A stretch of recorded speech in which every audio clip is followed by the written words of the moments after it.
അപൂർവങ്ങളിൽ അപൂർവമായ ഒരു ശസ്ത്രക്രിയയിലൂടെ 21 വയസ്സുള്ള തത്തയുടെ കഴുത്തിലെ ട്യൂമർ നീക്കം ചെയ്തു. മധ്യപ്രദേശിലെ സത്ന ജില്ലയിലാണ് നിർണായകമായ ഈ ശസ്ത്രക്രിയ നടന്നത്. ജില്ലാ മൃഗാശുപത്രിയിൽ നടന്ന ശസ്ത്രക്രിയ അപൂർവങ്ങളിൽ അപൂർവമാണെന്നും മൃഗചികിത്സാ രംഗത്ത് വന്ന പുരോഗതിക്ക് തെളിവാണെന്നും വിദഗ്ധർ അഭിപ്രായപ്പെട്ടു.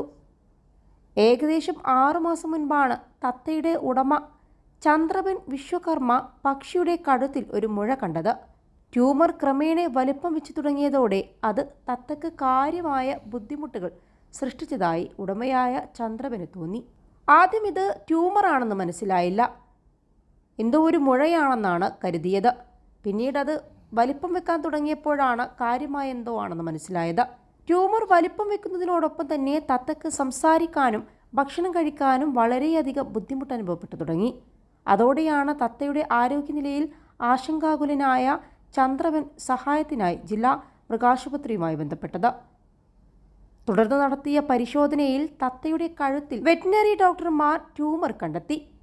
ശസ്ത്രക്രിയ മാത്രമാണ് ഇതിനുള്ള ഏക പോംവഴിയെന്നും നിർദ്ദേശിച്ചു.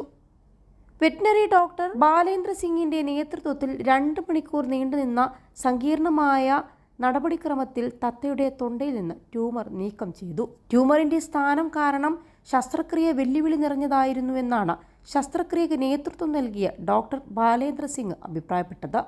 20 ഗ്രാം വലിപ്പമുള്ള ട്യൂമറാണ് തത്തയുടെ തൊണ്ടയിൽ നിന്നും നീക്കം ചെയ്തത്. തത്തയുടെ ഭാരം 98 ഗ്രാം മാത്രമായിരുന്നു. നീക്കം ചെയ്ത ട്യൂമർ അതിൻ്റെ ശരീരഭാരത്തിൻ്റെ ഏകദേശം 20% വരും. പുറത്തെടുത്ത ട്യൂമർ കൂടുതൽ പരിശോധനയ്ക്കായി രേവ വെറ്റിനറി കോളേജിലേക്ക് അയച്ചിട്ടുണ്ട്. ജില്ലയിൽ പക്ഷികളിൽ ട്യൂമർ റിപ്പോർട്ട് ചെയ്യുന്ന ആദ്യ സംഭവമാണിതെന്ന് ഡോക്ടർ സിംഗ് പറഞ്ഞു. ശസ്ത്രക്രിയയ്ക്ക് ശേഷം തത്ത സുഖം പ്രാപിക്കുകയും സാധാരണ രീതിയിൽ ഭക്ഷണം കഴിക്കുകയും ചെയ്തു. തത്ത പൂർണ്ണമായും ആരോഗ്യവാനാണെന്നും രോഗത്തിൽ നിന്ന് രക്ഷപ്പെട്ടുവെന്നും ഡോക്ടർ സിംഗ് സ്ഥിരീകരിച്ചു. സാധാരണയായി വളർത്തുപക്ഷിയുടെ പ്രായം വർദ്ധിക്കുന്നതിനാൽ അർബുദങ്ങളും മുഴകളും വർദ്ധിക്കുന്നുണ്ട്.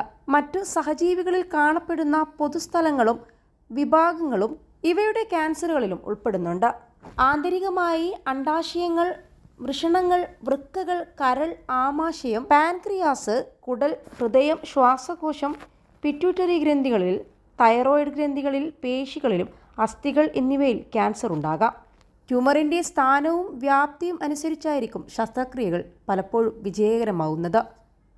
അൽസലാമ ഐ ഹോസ്പിറ്റൽ 21 ലക്ഷത്തോളം സന്തുഷ്ടരായ ഉപഭോക്താക്കളും 2 ലക്ഷത്തോളം തിമിര ശസ്ത്രക്രിയകളും പൂർത്തിയാക്കിയ മലബാറിലെ ഏക കണ്ണാശുപത്രി. ലോകോത്തര നിലവാരമുള്ള ചികിത്സാ സംവിധാനങ്ങൾ, എല്ലാ നേത്രരോഗ ചികിത്സാ സൗകര്യങ്ങളും വിദഗ്ധരായ ഡോക്ടർമാരുടെ മേൽനോട്ടത്തിൽ. Al Salama eye hospital, hospital road, Perinthalmanna.